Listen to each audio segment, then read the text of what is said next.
여러분 안녕하세요. 배본철 교수입니다. 우리는 지난번 강의를 통해서 교황권의 전성기를 살펴봤고, 그리고 이제 르네상스와 함께 교황권이 쇠퇴해져가는 그런 모습도 보았습니다. 물론 교황권이 쇠퇴하게 되어지는 데는 여러 가지 원인이 있습니다. 르네상스도 거기에 한 몫을 했고요.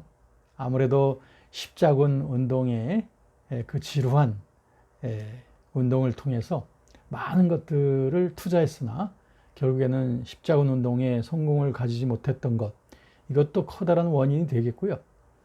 그런가 하면 교황권이 쇠퇴하게 됐던 또 원인 가운데는 아무래도 스콜라 철학의 후기적인 경향인 그 유명론의 영향도 빼놓을 수가 없겠습니다. 그런가 하면 그 유럽 각처에서 일어나고 있는 그 민족주의 운동, 이런 것들도 역시 교황권에 맞대응했던 그런 여러 세력들 중에 하나가 되겠습니다. 이렇게 해서 교황권이 쇠퇴하게 되어지자 영국이나 독일 그리고 프랑스와 같은 그 지역들이 다 자주 독립을 원하게 되는 거예요. 말하자면 이제 국립 그 민족 국가로서의 그런 그 자신들의 영역을 분명히 확보해서 교황권으로부터는 이제 결별하려고 하는 그러한 운동이 유럽 각지에서 일어나게 되는 것입니다. 이것이 전제주의적인 교황권의 가장 큰 위협으로서 다가오게 되었습니다. 그리고 이전에 있었던 그 봉건제도가 막 무너지게 됩니다. 왜냐하면 십자군 전쟁을 통해서 사실 그 지주계층들이 몰락을 하게 되잖아요. 그러면서 신흥계층이라서 중산 계층들이 그 일어나게 됩니다.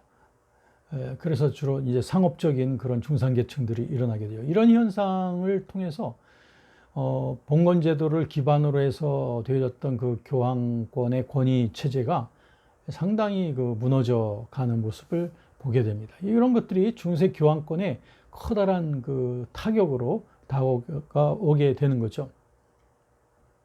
그리고 많은 학자들이 르네상스를 통해서 고대의 로마법을 연구하게 되자 보니까 이제는 중세시대 때 사용하고 있던 그 캐논 러, 즉 교회법을 상당히 배척하고 불신하게 되는 이런 경향성들 일어나게 되었습니다. 근데 이런 것들을 다 자극시켰던 게 뭐냐면 이게 바로 교황권의 부패상과 그리고 정치적인 그 혼란입니다. 이런 것들이 그 당시 사회에 비난이 아주 극에 달했던 것을 보게 됩니다. 이것이 이제 교황권의 쇠퇴와 비판을 자초했던 거죠. 그래서 단테 같은 사람들도 군주론에서 뭐라고 말했냐면, 교황이 우리의 영적 행복을 위해서 있다면 황제는 우리의 현세적인 안녕을 위해서 있는 거다. 그렇기 때문에 교권과 정권이 다 하나님으로부터 온 거니까 서로 충돌하면 안 된다. 이렇게 말했던 거죠. 또 마르셀리우스라고 하는 사람도 다음과 같이 말했습니다. 최고 권리는 민중에게 있다. 국가로 친다면 인민에게 있는 것이다. 또 교회로 친다면 교인들에게 권리가 있는 것이다. 그렇기 때문에 교황이나 황제는 자기들이 가진 권한을 너무 남용해서는 절대 안 되고, 그 대중들에게 복종하기 위해서 있는 그러한 권한이다 이거죠. 그렇기 때문에 교황이나 황제를 선출할 권리를 갖고 있는 자들도 다 민중들이다 이거죠. 그러므로 정권이든 교권이든 갖고 있는 그 권리를 민중을 위해서 사용할 것이지 자기의 사리사욕을 위해서 사용해서는 안 된다라고 아주 따끔한 채찍을 가했던 것을 보게 되는 것입니다. 그래서 이제 이런 그 교황권에 대한 견제가 결국에는 교회 내에 종교 회의들을 공개적으로 요구하게 됩니다. 그래서 당시에 14세기 말과 14세기 초에 이런 종교 회의들이 일어나게 됩니다. 종교 회의는 두말할 나위 없이 교황권에 대한 견제를 목적으로 일어난 거죠. 그래서 이 종교 회의자들은 뭐라고 강조했냐면, 회중으로서의 교회와 교황 밑에서 체계화된 것으로 간주되는 교회 사이에는 서로 구별을 두지 말아야 된다. 이게 뭔 말이냐면 회중으로서의 교회 그리고 교황의 밑에 있는 교회는 다 같은 하나의 것이다 이거죠. 서로 구별이 없다니요. 그리고 영적인 권위는 교황이 남용해서는 안 된다라고 하는 거예요. 그리고 교황이 혼자서 독단적으로 결정할 것이 아니라 교황의 제가가 없이도 종교회의를 통해서 중요한 사항들을 소집하고 또 결정해 나갈 수 있다라고 종교회의의 권한을 굉장히 강조했습니다. 그런가 하면 더 나아가서 교황의 권위보다도 종교회의 권위가 더 우월해야 된다라고 이렇게 말합니다.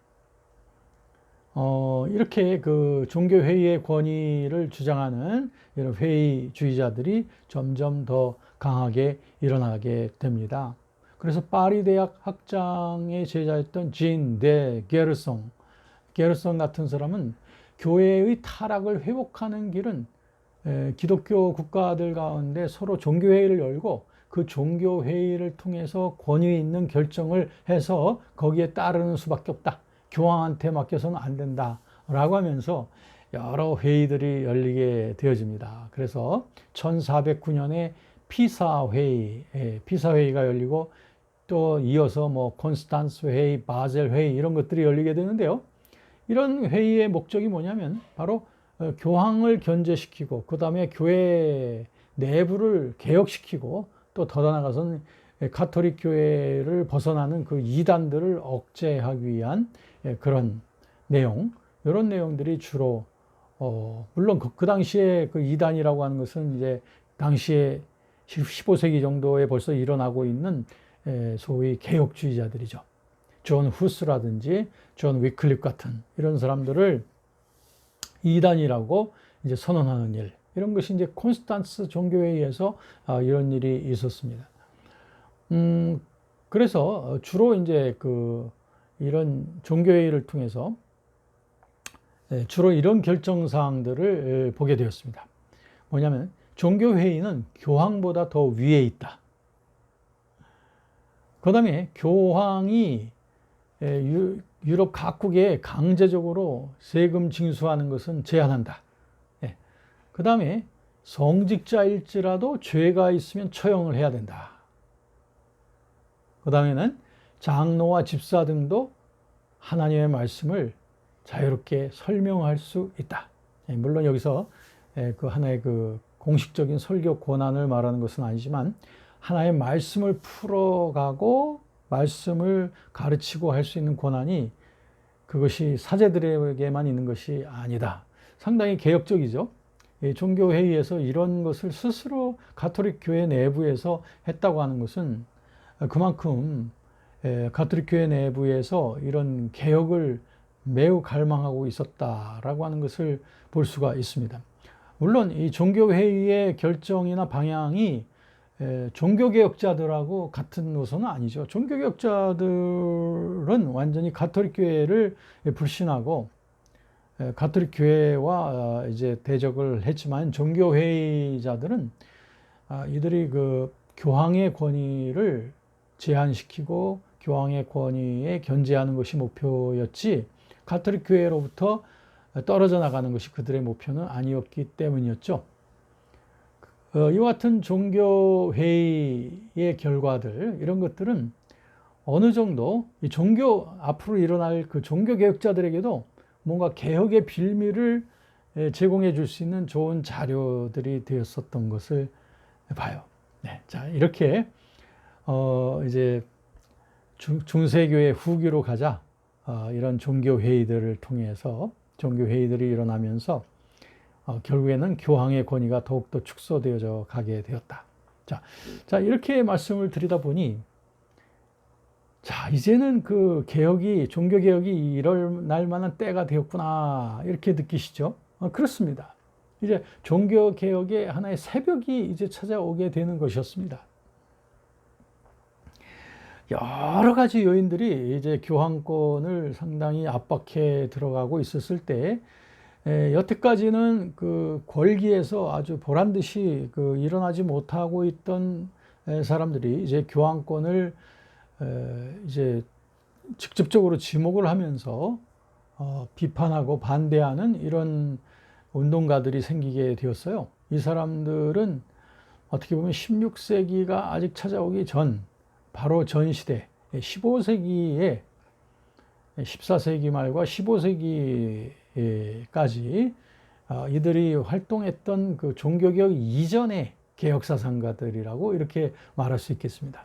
그러니까 종교개혁이 완전히 광대하게 폭발하게 되기 그 이전의 개혁사상가들인데, 이 사람들은 대부분 교황권으로부터 엄청난 박해의 표적이 되었던 것을 보게 됩니다. 왜냐하면 이때는 아직은 종교개혁이 각국에서 구체화되어지던 그런 때가 아직은 시기가 이르렀던 때였기 때문에 이들에게 대한 그 박해의 양상, 이들에 대한 그 박해의 그 정도가 매우 심했던 것을 보게 됩니다. 자, 그래서 이제 그 종교개혁 이전의 개혁사상가들을 좀 몇 분 살펴보도록 하겠습니다. 보통 16세기에 그 종교개혁자들에 대해서 우리가 잘 이름을 알고 있습니다. 그런데 그 종교개혁을 가능하게 해주었던 종교개혁 이전의 개혁사상가들, 이분들 참 고마운 분들 아니겠습니까? 또 이분들은 대부분 다 가톨릭 교회에서 화형을 당하거나 엄청난 박해를 당하였던 종교 재판의 이슬로 사라졌던 그런 많은 분들입니다. 그래서 더 이분들에 대해서 우리들이 이들의 이름을 기억해 줄 필요가 있습니다. 자, 우선 이 개혁사상가들 가운데 개혁사상가들은 좀 그 두 가지로 좀 나눌 수 있어요. 하나는 주로 이제 교리적인 이런 개혁 사상을 했던 사람들하고, 그다음에 실제적인 면에 있어서의 개혁 사상을 이루어 갔던 사람들, 이렇게 둘로 나눌 수 있는데요. 우선 교리적인 개혁 사상가들 몇 분을 소개하겠습니다. 첫 번째로 소개할 분은 존 위클리프입니다. 이 사람은 영국 출신인데요. 이 사람은 부패한 가톨릭 교회의 성직자들의 교권을 그들이 너무나 남용하는 것에 대해서 굉장히 신랄히 비판했던 인물이었습니다. 이 존 위클리프는 뭐라고 말하냐면, 교회는 부와 정치적 세력과 연합되어 가지고 부패되었다. 그렇기 때문에 근본적인 개혁이 불가피하다라고 말했습니다. 그러면서 이 존 위클리프는 교황에 대해서 아주 혹평을 하기를, 뭐라고 혹평했냐면, 교황은 적그리스도이고 오만하고 세속적인 로마 감독이고 가장 착취를 잘하고 약탈을 잘하는 저주받은 인물이다, 이렇게 말했습니다. 그러면서 그는 또 말하기를, 교황도 역시 인간이야. 그렇기 때문에 역시 허점 많은 인간에 불과하기 때문에 그가 뭐 인간의 죄를 용서할 수 있는 그런 능력은 교황한테는 없다라고 하면서 그야말로 직격탄을 내부었죠. 이 존 위클리프는 또한 그 가톨릭 교회의 그 성만찬론인 그 화채설을 부정했습니다. 이 화채설이라고 하는 것은 잠시 좀 설명이 필요하겠죠. 화채설이란 사제가 성만찬 때 떡과 포도주를 축사하는 그 순간에 그 떡과 포도주가 예수 그리스도의 살과 피로 변한다. 그래서 화채, transubstantiation이라고 해서 substance, 진료가 trans, 변화된다. 질적으로 변화된다. 그래서 화채설이라고 하는데, 근데 존 위클리프는 이 화채설은 이것은 잘못된 것이다. 어떻게 예수 그리스도가 미사를 지낼 때마다 그때마다 살과 피를 쏟을 수가 있는가? 예수 그리스도의 죽으심은 단 한 번에 완전히 이루신 것이지 미사 때마다 예수님이 다시 죽는 게 아니다. 그러니까 화채설은 잘못된 것이다 라고 하면서 존 위클리프는 화채설을 부정했습니다. 그런가 하면 존 위클리프는 또한 로마 가톨릭 교회가 교황권의 그 결정은 오류가 없다고 하는 교황무호설을 또 부정했습니다. 교황무호설이 그겁니다. 교황의 자리에서 어떤 교리나 그 교회 의식에 대한 것을 결정을 하면 그것은 오류가 없다라고 하는 게 교황무호설인데요. 이 교황무호설도 거부하고, 그 다음에 비밀 고해성사 있죠. 가톨릭 교회 고해성사도 잘못된 것이다 말했고, 연옥에 대한 믿음도 이건 성경에 없는 잘못된 것이다 말했고, 성지순례, 이거 오늘날에 우리가 성지 여행하고 공부한다는 그런 성지순례가 아니고요. 그 당시 성지순례란 자기의 구원을 위해서 성지를 방문하면서 거기에서 자기의 죄를 뉘우치고 하는 그런 행위를 말합니다. 이것도 역시 잘못된 것이다. 그 다음에 성자 숭배, 성인들 숭배하는 거, 이것도 역시 다 성경에서 없다, 비성경적이다라고 이렇게 비난을 했습니다. 그러니까 이 교황이 볼 때에 이 존 위클리프가 얼마나 눈에 가시였겠습니까? 그래서 1377년 교황은 존 위클리프를 이단으로 규정을 했습니다. 그리고 처형시키려고 쫓아갔는데 존 위클리프는 유럽 대륙에 있는 것이 아니라 영국에 있었기 때문에, 영국이기 때문에 그 영국의 많은 왕후와 민중의 후원들 때문에 교황이 그를 손을 댈 수가 없었습니다. 그 당시 영국도 역시 민족주의적인 그런 정신으로 교황권에 대한 반대운동이 일어나고 있었던 바로 그때였던 거죠. 그렇기 때문에 존 위클리프의 이와 같은 개혁운동은 지지를 받을 수가 있었던 거예요. 자, 이렇게 해서 존 위클리프는 계속적으로 이런 개혁적인 그 정신을 계속 펼쳐 나갈 수 있게 되었습니다. 그는 또한 그 최초로 영어 성경을 번역한 사람이기도 합니다. 그걸 갖다 위클리프 성경 번역이라고 말하죠. 그래서 그 위클리프 성경 번역이 있기 전에는 그 가톨릭교에서 사용하던 그 제롬이 번역한 그 벌게이트 번역, 이런 것밖에는 거의 없었어요. 그렇기 때문에 이 위클리프 번역이 주는 의미가 뭐냐면은, 좀 복음적인 정신으로 성경을 다시 그런 눈으로 보면서 성경을 번역한다고 하는 게 얼마나 대단합니까? 이런 부분과 함께 또한 영국말로서, 그러니까 영어로서 번역을 했다고 하는 그 의미, 이것은 대단한 것이죠. 특히 그 당시 민족주의 운동이 일어나고 있는 영국에 있어서 영국인들이 영국말로서 볼 수 있는 성경, 그것도 또 개혁적인 정신을 가지고 해석되어진 번역되어진 그 성경을 영국 사람들이 보게 됐다는 거, 이거 굉장한 일이 아니었겠습니까? 사실 종교개혁이 일어나는 곳곳마다 이 성경 번역을 새롭게 하는 운동들이 일어나게 되죠. 독일에서도 물론 그랬고요. 독일에서도 마틴 루터 같은 사람이 독일어로 된 성경을 번역을 하게 됐단 말이에요. 이런 것이 의미하는 게 뭐냐면은, 우리가 지난번 강의에서 유명론에 대해서도 공부했지 않습니까? 유명론에서 하나님을 인식함에 있어서 가장 그 권위 있는 것이 뭐라고 했어요? 그건 성경 해석이라고 했죠? 그 제롬이 번역한 벌게이트 성경 번역 말고, 그 르네상스 영향에 의하여 고전 성서, 히브리어와 헬라어 성서 사본으로부터 종교 개혁적인 정신으로 해석되어진 번역. 야, 대단한 거죠. 이것이 그러니까 이와 같은 개혁적 정신이 일어나는 곳마다 교황의 권위가 아니라 성경의 권위가 최상이다, 이렇게 말을 하게 되는 거죠. 그래서 존 위클리프는 말합니다. 교회의 주권은 하나님으로부터 오고 이 주권은 하나님을 믿는 모든 사람에게 속한 것이다. 그리고 교회는 교황의 성직자의 그 지배권을 제거하고 오직 성경의 권위가 그 권위를 대체하는 것이다. 그래서 그는 말했습니다. 기독교의 법률은 오직 성경뿐이다. 대단하죠? 예. 이것이 바로 성서의 권위가 교황의 전승의 권위를 압도하는 것을 분명히 시사하는 것이었습니다. 이와 같은 존 위클리프의 정신이 그의 제자들에게 계속적으로 파급이 되어짐으로 말미암아 그의 제자들도 역시 이런 개혁적인 정신을 가지고 성경을 보급하고 복음을 전도하면서 다니는 사람들이 많이 일어나게 되었어요. 그걸 갖다 롤라드 운동이라고 그렇게 일컫게 됩니다.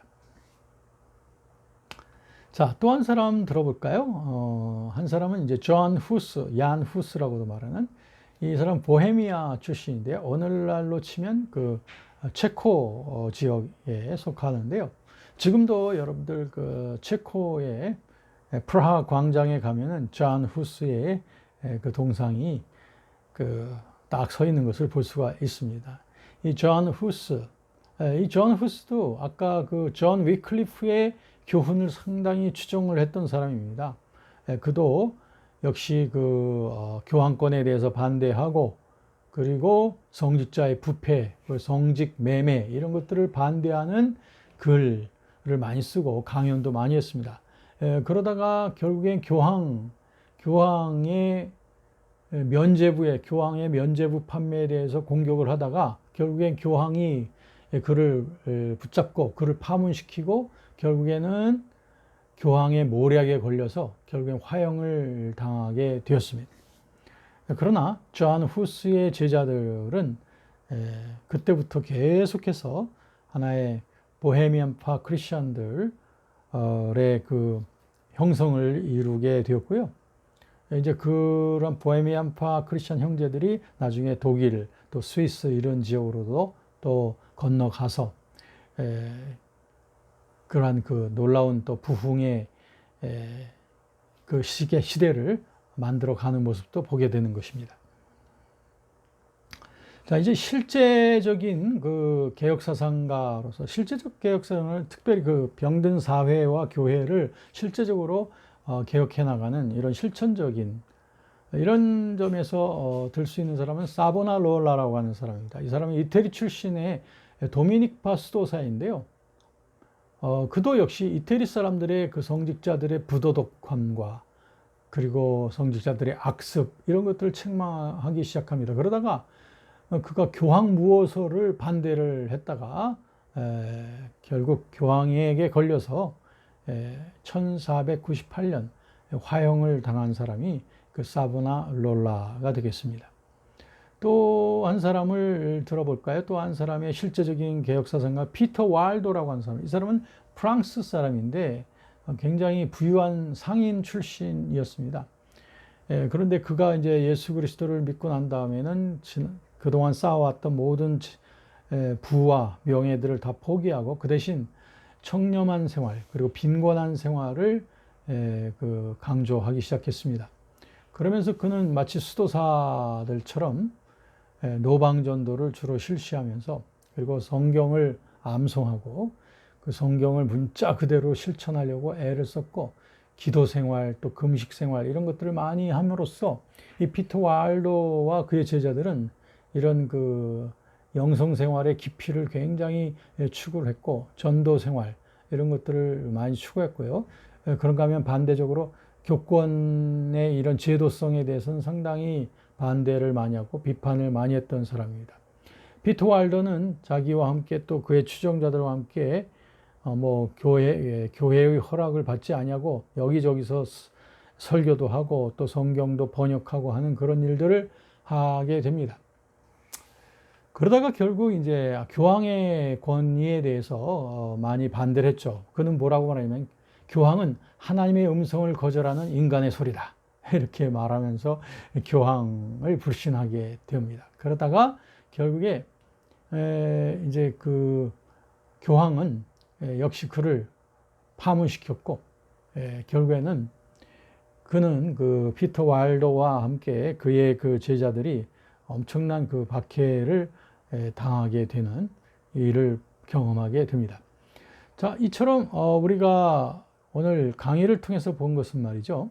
이런 그 종교개혁이 일어나기 전, 종교개혁의 새벽을 열었던 그 개혁사상가들에 대해서 우리가 살펴본 것인데, 종교개혁자들의 시대하고 좀 달랐던 것은, 종교개혁자들의 시대에는 이제는 교황권에 대한 그 반대 양상이 완전 민족주의적으로 집결을 해서 결국엔 종교개혁이 열매를 민족주의적으로 거둘 수 있던 그 시대고, 이 이전 시대의 개혁자들은 아직 그런 민족주의적인 집결이 교황권에 대한 반대로서 딱 맞설 수 있는 그런 시대가 아직 아니었기 때문에 이런 많은 개혁 사상을 부르짖었던 사람들이 그 교황권에 의해서 때로는 화형당하고 파문당하고 그리고 박해를 당하는 그런 일들을 경험하게 되었던 것입니다.